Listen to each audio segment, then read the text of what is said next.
రైతు బంధు 15,000 రూపాయలు ఇస్తామని చెప్పి ఎగ్గొట్టి 12,000 ఇస్తూ ఫెయిల్ అయ్యి అది డైవర్ట్ చేయడానికి కేటీఆర్ అరెస్ట్ అంటూ డ్రామాలు ఆడుతున్నాడని మాజీ మంత్రి హరీష్ రావు సీఎం రేవంత్ రెడ్డిపై మండిపడ్డారు. పైన ఈ అక్రమ కేసు నమోదు చేయడం జరిగింది.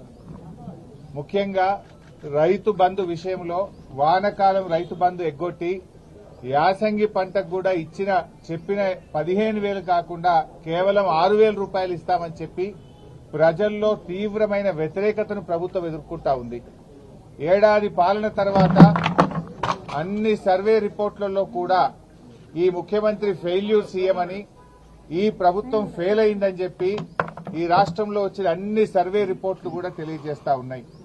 సో ఈ క్రమంలో మా అక్రమ కేసు పెట్టి ప్రజల యొక్క దృష్టిని మరల్చాలని ఒక డైవర్షన్ పాలిటిక్స్ కు రేవంత్ రెడ్డి గారు పాల్పడతా ఉన్నారు.